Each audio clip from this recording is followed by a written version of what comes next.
Exam आपका आ गया है बहुत नजदीक। अटेम्प्ट्स को कैसे बढ़ा सकते हैं? पहली एनालिसिस मॉक टेस्ट। अब आप पूछोगे कि एनालिसिस करें कैसे? जय हिंद ऑफिसर्स, क्या हाल है सबके? सब लोग बिल्कुल मजे में हैं, एकदम चकाचक रापचिक। मेरे भाई एग्जाम आपका आ गया है बहुत नजदीक और एक समस्या आ रही है बहुत बच्चों को। आपके मैसेजेस हमें यह बता रहे हैं कि सर हमारे मॉक टेस्ट में मार्क्स कम आ रहे हैं। मैंने कारण जानना चाहा तो अलग अलग कारण है खैर, बट बहुत बच्चों के कारण यह है कि सर हमारे अटेम्प्ट्स कम हो रहे हैं। अटेम्प्ट्स को कैसे बढ़ा सकते हैं? पहली बात मैं बहुत प्रैक्टिकली आपको बता रहा हूं कि कोई ऐसा रॉकेट साइंस नहीं है, कोई जादू नहीं है जिससे अगर आप 20 क्वेश्चन अटेम्प्ट कर रहे हो तो सीधे सीधे आप 80 क्वेश्चन अटेम्प्ट करने लगोगे। इसका एक ही तरीका है इसका भी तरीका है। आप चाहो तो पूरे के पूरे 120 क्वेश्चन अटेम्प्ट कर सकते हो और सबसे आसान तरीका यही है, तुक्का। कर मत लेना, है ना? यह तरीका कोई फॉलो नहीं करेगा।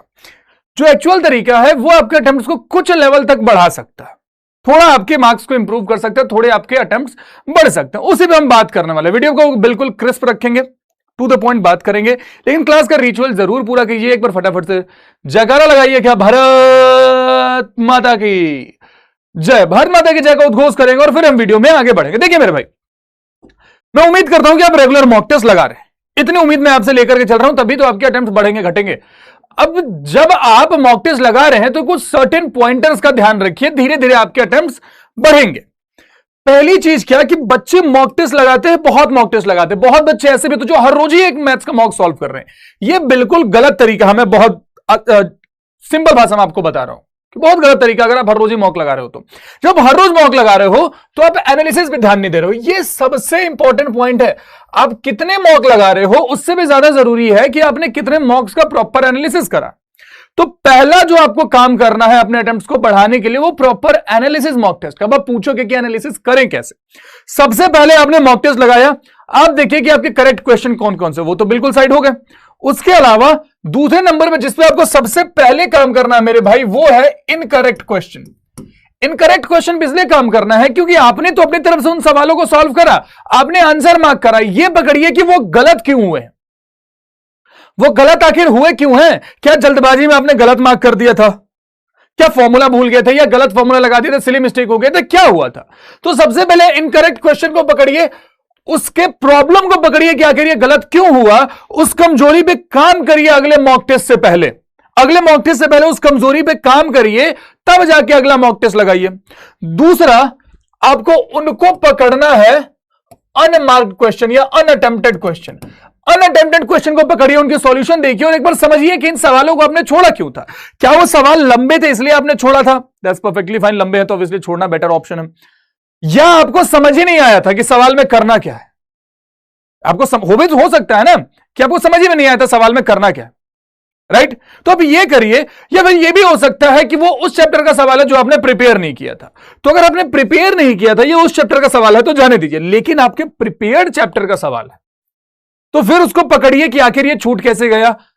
फॉर्मूला भूले हैं, सवाल का लैंग्वेज समझ नहीं आया था, डिकोड करिए उसको और फिर एक बार समझ लीजिए, उसका सॉल्यूशन देख के भी समझ लीजिए कि वो सवाल या उससे मिलता जुलता सवाल आगे किसी मॉक में या एनडीए के पेपर में भी आ गया तो वहां पे नहीं छूटना चाहिए। अटेम्प्ट बढ़ा आपका। यहां पे जो सवाल अनअटेम्प्टेड था, जब आप अगले मॉक में बैठोगे, अगर आपने अपने वीकनेस पे काम कर लिया है, अगली बार ये अटेम्प्ट होगा, अटेम्प्ट बढ़ेंगे, राइट? इस चीज का ध्यान रखिए, प्रॉपर एनालिसिस करना बहुत जरूरी है। दूसरा पॉइंट, सिलेक्शन ऑफ क्वेश्चन। ये एनालिसिस का ही, ये सब एनालिसिस का ही पार्ट है, सिलेक्शन ऑफ क्वेश्चन। कई बार क्या होता है कि हम किसी सवाल को सॉल्व कर रहे हैं, हो सकता है हमारा आंसर करेक्ट भी आ गया हो, लेकिन उस सवाल में हमने टाइम इतना ज्यादा अपना लगा दिया कि उस टाइम में हम 2 या 2 से ज्यादा सवाल सॉल्व कर सकते थे। मिलने तो 2.5 नंबर ही है ना, लेकिन आपने क्या करा, एक बार 2.5 नंबर लेने के लिए 5 मिनट बर्बाद किए हैं। लेकिन उस 5 मिनट में अगर आप 3 क्वेश्चन आसान आसान से ढूंढ के कर लेते जो कि छोटे छोटे हैं, तो आपको 7.5 नंबर मिल सकते थे। तो अटेम्प्ट कम हुआ, मार्क्स कम हुए। तो सिलेक्शन ऑफ क्वेश्चन पे बहुत ध्यान दीजिए। अरे सिलेक्शन ऑफ क्वेश्चन ऐसा नहीं आएगा, सवाल सामने से नहीं बता देगा कि अरे हमारा सॉल्यूशन तो बहुत लंबा, हमको छोड़ दो। जब आपने रेगुलर प्रैक्टिस करी है, जब आपने बहुत सारे सवाल सॉल्व किए हैं, तो ये आपको आइडिया लग जाता है कि अच्छा ये जो इस टाइप का सवाल है ना, इसका सॉल्यूशन तो आ जाता है, मुझे आता है कि कैसे सॉल्व करना है, लेकिन लंबा होता है। तो आप उन सवालों को छोड़िए पहले बार में जब आप सॉल्व कर रहे हैं। आगे, कंट्रोल ऑन ईगो। ये बहुत बड़ी समस्या है बच्चों के साथ। सवाल को ईगो पे लेकर के बैठ जाते हैं कि इस चैप्टर को तो मैंने प्रिपेयर किया है, ये सवाल आखिर मेरे से हो क्यों नहीं रहा, हो क्यों नहीं रहा, हो क्यों नहीं रहा, आंसर क्यों नहीं मैच हो रहा। अब एक ही सवाल को बार बार सॉल्व कर रहे हो और आंसर गलत आ रहा, बार बार सॉल्व कर रहे हो आंसर गलत आ रहा, टाइम अपना बर्बाद किए जा रहा हूं। मैंने ऐसे भी देखे बच्चे जो एक सवाल के पीछे 10-10 मिनट तक लगा देते हैं। क्यों? क्योंकि वो बात उनके ईगो पे आ जाती है कि इस सवाल मेरे से सॉल्व कैसे नहीं होगा। अगर आप भी उनमें से एक है तो कमेंट बॉक्स में जरूर बताइएगा जरा कि हाँ सर मैं भी उनमें से एक हूं, मेरे से वो गलती हुई है। तो अपने ईगो पे कंट्रोल रखिए। जैसे सवाल लंबा जा रहा है, आपने सॉल्व करा, एक बार सॉल्व कर लिया, आपने मेहनत लगा के दूसरी बार भी सॉल्व कर लिया, फिर भी आंसर गलत, तो छोड़िए उस सवाल को, आगे बढ़िए, है ना। ईगो पे मत लीजिए किसी भी सवाल को। अगली चीज, इस पॉइंट को बहुत ध्यान से समझिए, एटलीस्ट सी एवरी क्वेश्चन। बहुत बच्चे ये होते हैं एनडीए के पेपर में भी और मॉक टेस्ट में भी कि वो 120 के 120 सवाल दे के ही नहीं पाते हैं। वो क्या करते हैं, ऊपर से सॉल्व करना स्टार्ट कर रहे हैं, टक टक टक टक टक टक, 30 क्वेश्चन देखे, 40 क्वेश्चन देखे, 50 या 60 क्वेश्चन देखे, इतने में टाइम खत्म।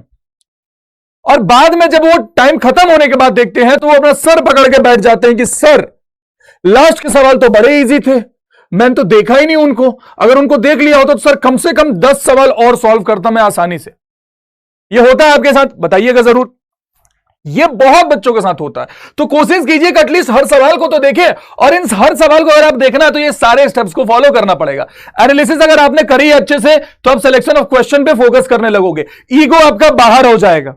तो आप कोशिश करोगे कैसे भी 120 के 120 सवाल स्टिपुलेटेड टाइम में देख ले। मैं क्या करता था अपने एनडीए के टाइम पे, मैं ये चीज फॉलो करता था, 40 40 40। पहले मैं स्टार्टिंग के 40 सवाल सॉल्व करता था, फिर लास्ट के 40 सवाल सॉल्व करता था, फिर बीच के 40 सवाल देखता था जब मैं एनडीए देता था। तो ऐसे 3 पार्ट में बांट देता था, 40 40 40। पूरा ऊपर से या पूरा नीचे से मैं सॉल्व ही नहीं करता था। स्टार्टिंग के 40, लास्ट के 40, बीच के 40। जनरली मैंने ये देखा है कि बीच के सवालों को ना थोड़ा सा वैसे लेंदी टाइप बना दिया जाता है कि बच्चा ऊपर से आसान आसान सॉल्व करता हुआ है, कुछ छूट भी है तो ठीक है, बीच में आकर के अब वो फ्लो बना हुआ सॉल्व करने का, बीच में उस सवालों को फिर ईगो मिलेगा, लंबे लंबे सवाल है, लगे जा रहा लगे जा रहा लगे जा रहा, इतना सॉल्व किया ये काहे नहीं होगा, और लास्ट का आसान सवाल देख नहीं पाता है। तो मैं ये 40 40 40 फॉलो करता था। अगर आपको लगे कि ये आपके लिए हेल्पफुल हो सकता है तो कुछ मॉक टेस्ट में इसको इंप्लीमेंट करके देख लीजिए, है ना। ये बहुत जरूरी है। स्किप स्टेप्स, टाइम बचाना है। टाइम कैसे बचेगा? अगर मान लो कि ये 4 लाइन का सॉल्यूशन है किसी क्वेश्चन का, हमें पता है कि अगर हम मन ही मन में करें तो हम यहां से एटलीस्ट सीधे यहां पहुंच सकते हैं। इस स्टेप को हम मन में अपने कर सकते हैं जल्दी जल्दी में, फिर यहां पहुंच जाएंगे। एक स्टेप आपने बचाया ना, एक स्टेप आपने बचाया ना। ये 5-5 सेकंड अगर आप हर सवाल में बचा रहे हो, 5-5 सेकंड आप हर सवाल में बचा रहे हो, तो 10 सवाल में आपके 50 सेकंड बच गए हैं। 12 सवाल में आपके 12 पंजे 60, यानी कि 1 मिनट बच गया है, और वो 1 मिनट आपको एक एक्स्ट्रा सवाल देकर के चला जाएगा। समझ रहे हो बात है? तुमको लगेगा कि सर एक स्टेप स्किप कर रहे हैं, कितना ही बच रहा है। ये 5-5 सेकंड, 2-2 सेकंड, 4-4 सेकंड जुड़ के ही 1 minute, 2 minute, 3 minute, 4 minute, 5 minute बनेगा, और ये आपके नंबर ऑफ अटेम्प्ट्स को बढ़ाएगा। तो जहां पॉसिबल हो वहां स्टेप्स को स्किप करिए। प्रैक्टिस अगर आपने करी है तो आप स्टेप स्किप कर पाएंगे। इतना अपने ऊपर भरोसा रखिए, इतना अपने ऊपर भरोसा रखिए, अपने प्रिपरेशन पे भरोसा रखिए, इतना कि आप स्टेप स्किप करके भी सही सॉल्यूशन ला सकते हैं, सही आंसर ला सकते हैं। क्योंकि वहां पे स्टेप की मार्किंग होनी नहीं है, किसको दिखा रहे हो स्टेप्स, आंसर लाओ ना। ठीक है, ये बात। कैलकुलेटेड रिस्क, कैलकुलेटेड रिस्क का मतलब क्या है, ये लेना सीखिए जरा। कैलकुलेटेड रिस्क कि ऑप्शन से सवालों को सॉल्व करना, है ना, सब्स्टिट्यूशन मेथड से सवालों को सॉल्व करना, ऑप्शन एलिमिनेट करना। होता क्या है कि हम बिल्कुल बेसिक मेथड से चलते हैं कि सॉल्यूशन एक एक लाइन करेंगे। क्यों करना है? मिलने 2.5 नंबर है ना। तो अगर लग रहा है कि कोई पर्टिकुलर ऑप्शन अपने को बता रहा है, कुछ आपका दिमाग ऐसा क्लिक किया कि यार इसका आंसर ये होगा,